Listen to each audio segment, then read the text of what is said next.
जब दुनिया समुद्रों को पार करने से डरती थी, तब एक सम्राट अपनी सेना के साथ लहरों को चीरते हुए इतिहास लिख रहा था। नाम था महाराजा राजेंद्र चोल। दक्षिण भारत का वो महान सम्राट जिसे इतिहास सिर्फ एक राजा नहीं बल्कि हिंद महासागर का सम्राट कहकर पुकारता है। राजेंद्र चोल प्रथम महान राजा राज चोल के पुत्र थे।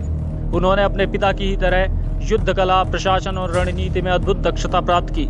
लेकिन एक चीज जो उन्हें बाकी सब राजाओं से अलग बनाती थी वो थी उनकी समुद्री शक्ति। राजेंद्र चोल ने उत्तर भारत की ओर ऐतिहासिक गंगा अभियान चलाया। उन्होंने ओडिशा, बंगाल और फिर गंगा नदी तक विजय पताका फहराई।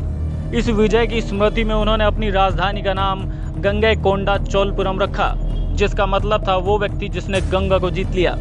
लेकिन रुकिए, ये अंत नहीं था। राजेंद्र चोल ने एक ऐसा काम किया जो उस युग में असंभव माना जाता था। उन्होंने समुद्री बेड़ा तैयार कर दक्षिण पूर्वी एशिया पर चढ़ाई कर दी। श्री विजय साम्राज्य, जो आज इंडोनेशिया, मलेशिया और थाईलैंड है, पर धावा बोलकर उन्होंने वहां के बंदरगाहों पर नियंत्रण प्राप्त कर लिया। ये कोई लूट नहीं थी, ये थी व्यापारिक रास्तों पर प्रबुद्ध की रणनीति। राजेंद्र चोल ने यह बात साबित कर दी कि भारत सिर्फ एक भूमि राष्ट्र नहीं बल्कि समुद्रों का भी अधिपति हो सकता है। राजेंद्र चोल सिर्फ योद्धा ही नहीं, एक कुशल प्रशासक भी थे। उन्होंने जल संरक्षण, मंदिर निर्माण और शिक्षा के क्षेत्र में कई योगदान दिए। उनका बनाया हुआ गंगैकोंडा चोलापुरम का मंदिर आज भी दक्षिण भारतीय वास्तुकला का चमत्कार माना जाता है।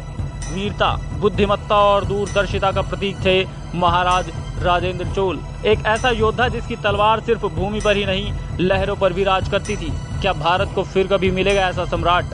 नीचे कमेंट में ज़रूर बताएं। और अगर आपको भारत के इस वीर योद्धा की कहानी प्रेरणादायक लगी हो तो वीडियो को लाइक करें, शेयर करें और चैनल को सब्सक्राइब करना ना भूलें। जय हिंद, वंदे मातरम।